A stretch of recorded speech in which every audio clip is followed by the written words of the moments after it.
El sol de febrero se filtraba entre las nubes mientras Matías Acuña ajustaba las correas de su mochila. A sus 32 años, era un excursionista experimentado que conocía bien las rutas de la Patagonia Argentina. Sus ojos verde oscuro examinaron el cielo con preocupación. Las nubes se acumulaban sobre los picos distantes del Parque Nacional Nahuel Huapi. Va a cambiar el tiempo, murmuró para sí mismo mientras verificaba su grabadora de voz, un pequeño aparato digital que siempre llevaba para documentar sus observaciones sobre la flora y fauna. Matías era biólogo, y estas excursiones solitarias le servían tanto para su investigación como para alimentar su alma de aventurero. Ana, la guardaparques de la estación base, lo observó con una expresión seria mientras firmaba el registro de entrada. Matías, el pronóstico para esta noche no es bueno. Deberías considerar una ruta más corta. Él sonrió con esa confianza característica que tanto encantaba como preocupaba a quienes lo conocían. Estaré de vuelta antes de que empeore. Solo quiero llegar al mirador del Valle Encantado para documentar esas orquídeas raras que te mencioné. Ana suspiró, reconociendo esa determinación en su voz. Prométeme que darás la vuelta si el clima empeora. Y mantén tu radio encendida. Lo prometo, respondió, ajustándose el gorro de lana y lanzándole una última sonrisa antes de dirigirse hacia el sendero que se adentraba en el bosque. El camino comenzó tranquilo. La tierra húmeda amortiguaba sus pasos mientras avanzaba entre coihues centenarios. De vez en cuando, Matías se detenía para grabar sus observaciones. 11 de febrero, 2019. Sendero del Valle Encantado. He encontrado 3 ejemplares de Chloraea alpina, a 1200 metros de altitud.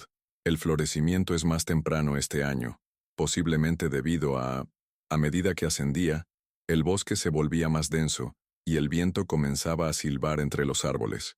Las nubes habían oscurecido el cielo por completo cuando llegó al mirador, una saliente rocosa que ofrecía una vista impresionante del valle. Matías sacó su cámara y fotografió rápidamente las orquídeas que había venido a buscar, consciente de que el tiempo empeoraba más rápido de lo que había previsto. Fue entonces cuando escuchó algo, un sonido que no pertenecía al bosque, algo entre un crujido y un susurro, demasiado rítmico para ser natural. Matías encendió su grabadora instintivamente. Hay algo extraño aquí. Escucho. Su voz se cortó mientras giraba, buscando el origen del sonido. Parece venir de más arriba en el sendero, pero no debería haber nadie más aquí hoy.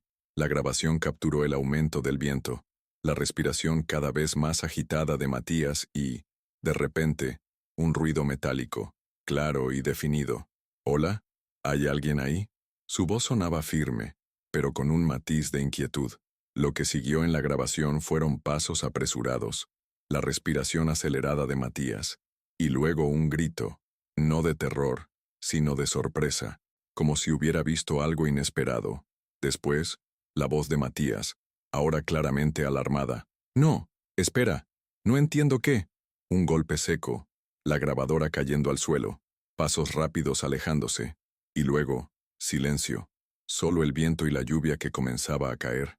Esa noche, la tormenta azotó la Patagonia con una ferocidad inusual, y Matías Acuña, el biólogo que conocía cada rincón de aquellos senderos, nunca regresó a la estación base. El amanecer del 12 de febrero trajo consigo un cielo despejado, como si la tormenta de la noche anterior hubiera sido solo un mal sueño. Pero para Ana Méndez, la guardaparques, la pesadilla apenas comenzaba.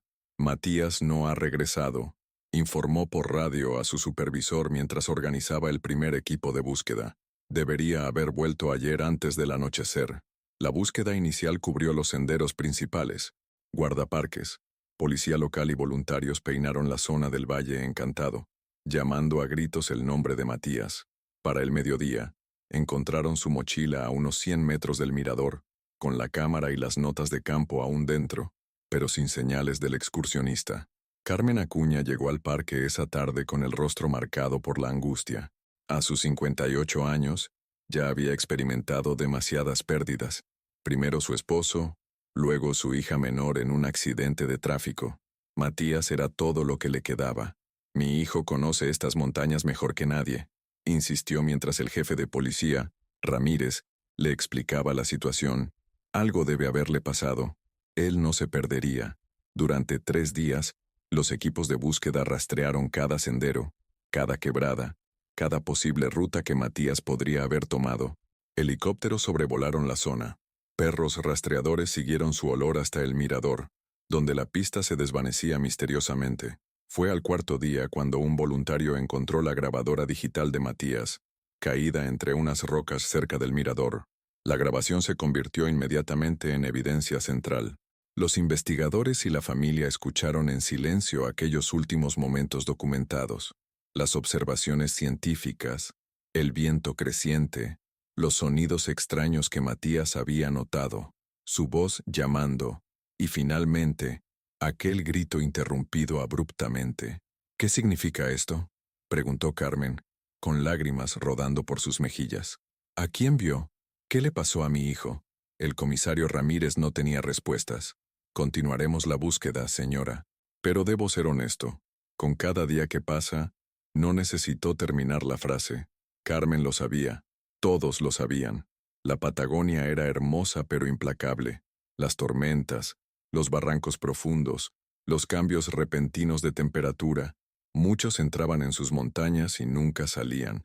La búsqueda oficial se mantuvo activa durante 2 semanas más. Luego se redujo gradualmente. Los voluntarios regresaron a sus vidas. Los medios, que inicialmente habían cubierto intensamente el caso del biólogo desaparecido, encontraron nuevas historias que contar. Solo Carmen y Ana se negaron a rendirse. Durante meses, Carmen regresó al parque cada fin de semana, caminando los senderos, hablando con excursionistas, mostrando la foto de su hijo. Ana, por su parte, revisaba sistemáticamente áreas menos transitadas, convencida de que algo se había pasado por alto.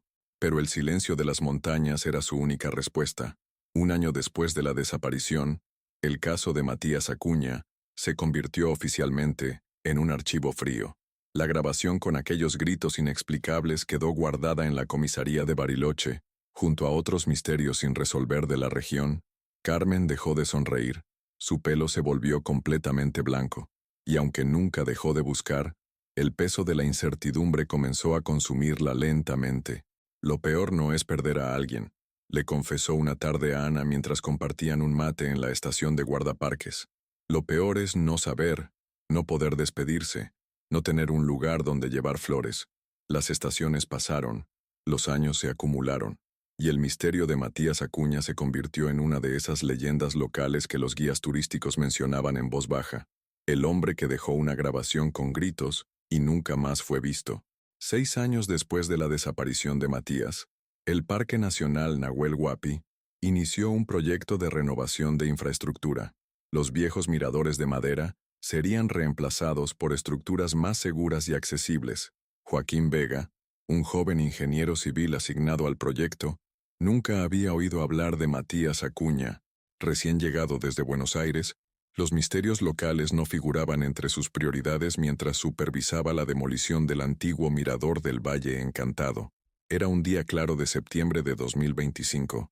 El frío persistía en la montaña, pero el sol brillaba con fuerza suficiente para que los trabajadores se quitaran las chaquetas mientras desmontaban las viejas tablas de madera. «Jefe, encontramos algo raro», llamó uno de los obreros, señalando un espacio entre la estructura y la roca natural donde se apoyaba. Joaquín se acercó, intrigado. En el estrecho hueco entre la madera y la piedra, algo metálico reflejaba la luz del sol. Con cuidado, introdujo la mano y extrajo el objeto. Una navaja multiusos de acero inoxidable, sorprendentemente bien conservada a pesar de los años expuesta a los elementos. «Alguien debe haberla perdido», comentó girándola entre sus dedos. Estaba a punto de guardarla en su bolsillo cuando notó las iniciales grabadas en el mango. M. A. Esa misma tarde, al regresar a la estación de guardaparques para reportar el avance de las obras, Joaquín mencionó casualmente su hallazgo. Ana Méndez, ahora jefa de guardaparques, se quedó paralizada al escucharlo. A sus 42 años, su rostro mostraba las marcas del tiempo y la preocupación, pero sus ojos se iluminaron con una chispa que no había tenido en años. «¿Puedo verla?», preguntó con una voz que intentaba controlar la emoción. Cuando Joaquín le entregó la navaja, Ana la examinó con manos temblorosas. No había duda. Era la navaja suiza que ella misma había regalado a Matías en su cumpleaños, meses antes de su desaparición. Recordaba perfectamente haber grabado sus iniciales. ¿Dónde exactamente la encontraste?, preguntó con una urgencia que desconcertó al ingeniero. Joaquín la llevó al mirador desmontado y le mostró el hueco exacto. No era un espacio natural, notó Ana ahora que las tablas habían sido retiradas. Parecía más bien una pequeña cavidad en la roca que había sido parcialmente cubierta por la estructura del mirador. Necesito que tus hombres se detengan, ahora mismo, ordenó Ana, y necesito hacer algunas llamadas. Esa noche, Carmen Acuña, ahora una mujer de 64 años marcada por el dolor pero aún fuerte, sostuvo entre sus manos temblorosas la navaja de su hijo. Esta navaja siempre estaba con él, murmuró, pasando los dedos por las iniciales grabadas. Nunca iba a la montaña sin ella. A la mañana siguiente, un equipo especial de investigación, junto con Ana y Carmen, regresó al mirador. Con la estructura de madera completamente retirada, la pequeña cavidad en la roca era claramente visible, y parecía más profunda de lo que habían pensado inicialmente. Usando linternas y equipo especializado, ampliaron cuidadosamente la abertura. Lo que encontraron dejó a todos sin aliento. Un pequeño espacio, apenas suficiente para que una persona se arrastrara, que conducía a una grieta natural en la montaña, y allí, protegido de los elementos, había un cuaderno, un diario de campo. La letra era inconfundible, pertenecía a Matías Acuña. Las últimas páginas, escritas con una caligrafía apresurada y nerviosa, relataban un descubrimiento que Matías nunca había mencionado a nadie, algo que había encontrado mientras buscaba sus orquídeas raras, algo que, según escribió, cambiaría todo lo que creemos saber sobre esta región. La última entrada, fechada el 11 de febrero de 2019, terminaba abruptamente con las palabras: «Alguien más lo sabe. No estoy solo aquí arriba. Escucho pasos acercándose. Si algo me sucede, busquen en las coordenadas». El resto de la página había sido arrancado. Carmen sostuvo el diario contra su pecho, las lágrimas corriendo libremente por su rostro. Después de 6 años de silencio, su hijo le hablaba de nuevo. No eran respuestas, pero era algo, una pista, una dirección. «Vamos a encontrarlo», prometió Ana, con una determinación renovada en su voz. Ahora sabemos que alguien más estaba allí ese día. Alguien que no quería que Matías revelara lo que había descubierto. El hallazgo de la navaja y el diario reavivó el caso. La policía reabrió la investigación. Los medios regresaron. Y Carmen, por primera vez en años, sintió que el peso sobre sus hombros se aligeraba un poco. Matías había dejado un mensaje. Y ahora, finalmente, alguien lo había encontrado. Las coordenadas parciales en el diario de Matías llevaron a los investigadores a una zona remota del parque, un área que no figuraba en los senderos turísticos, un terreno escarpado de difícil acceso, conocido por los guardaparques como la Quebrada Silenciosa.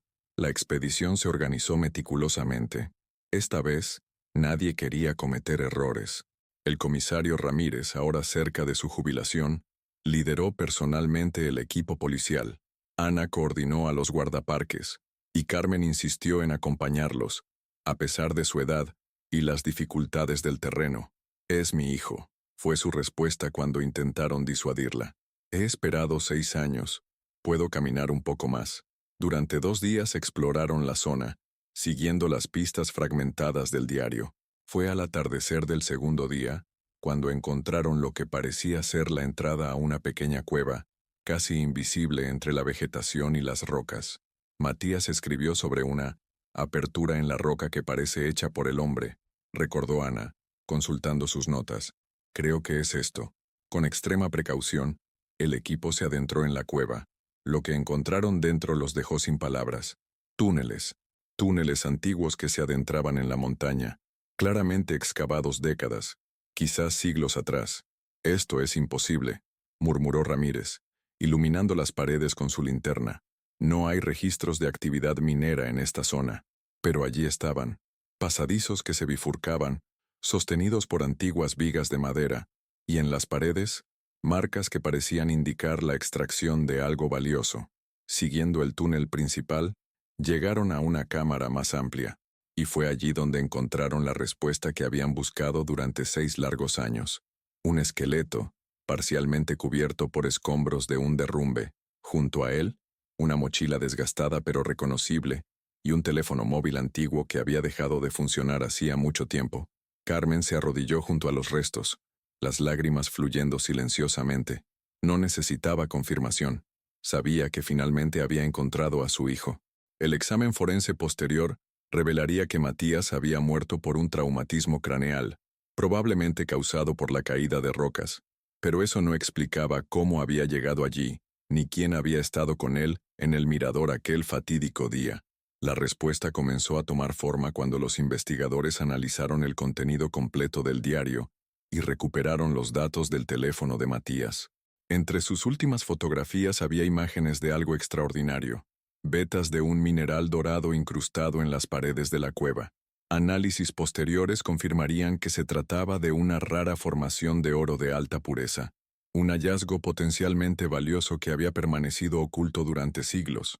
Pero lo más revelador fueron los mensajes de texto en su teléfono, conversaciones con un número desconocido, que comenzaron semanas antes de su desaparición. He visto tus publicaciones sobre flora en Valle Encantado. ¿Has notado algo inusual en la formación rocosa cercana al mirador? Matías, siempre curioso, había respondido. Lo que siguió fue un intercambio cada vez más intenso sobre anomalías geológicas y posibles sitios de interés científico. El misterioso corresponsal parecía saber mucho sobre geología y minería.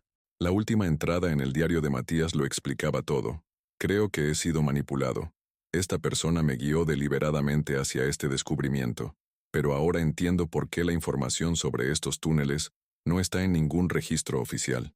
Hay documentos en los archivos abandonados aquí que sugieren operaciones mineras clandestinas durante la dictadura militar. Alguien quiere mantener esto en secreto, y yo sé demasiado. La investigación se amplió rápidamente. El número desconocido fue rastreado hasta un teléfono prepago comprado en Bariloche. Las cámaras de seguridad de la tienda revelaron el rostro de un hombre que los habitantes locales identificaron como Eduardo Montero, un geólogo que había estado realizando estudios independientes en la región durante años. Pero Eduardo Montero no existía en ningún registro académico o profesional. Su verdadera identidad era Ernesto Morales, hijo de un exmilitar vinculado a operaciones económicas secretas durante la dictadura argentina.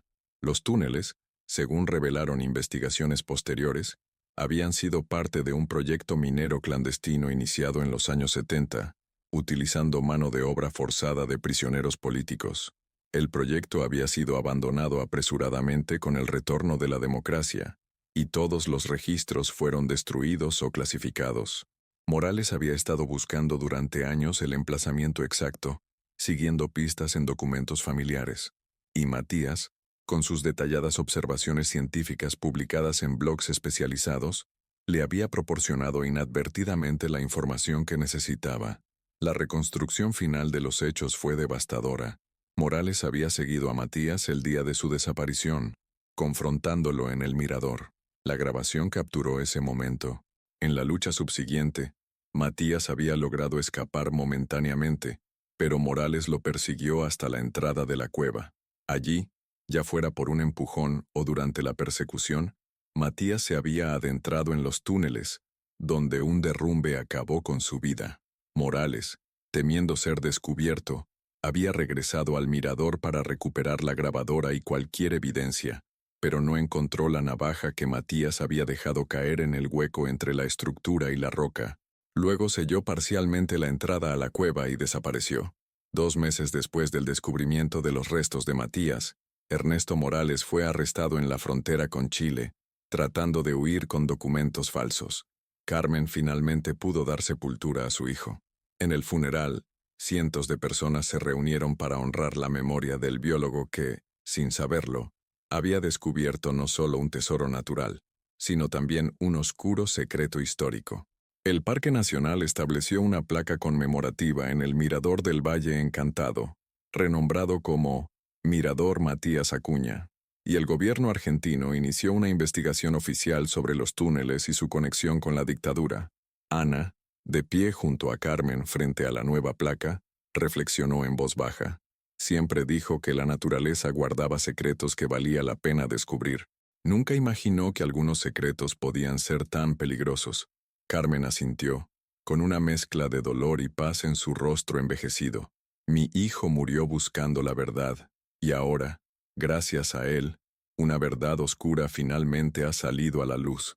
En los años siguientes, los túneles fueron documentados exhaustivamente y convertidos en un sitio de memoria histórica. Las orquídeas raras que Matías había ido a fotografiar aquel día fueron nombradas oficialmente Chloraea acuñae en su honor, y la grabación con sus últimos momentos, aquellos gritos que durante años fueron un misterio sin resolver, ahora se escuchaban con una nueva comprensión. No eran gritos de terror ante lo desconocido, sino la voz de un hombre enfrentándose a la oscuridad humana, a secretos enterrados que alguien estaba dispuesto a matar para proteger. Matías Acuña había desaparecido un día de febrero, dejando solo una grabación con gritos como testimonio de su existencia. 6 años después, su voz finalmente había sido escuchada, y la verdad, como él siempre creyó, había encontrado su camino hacia la luz.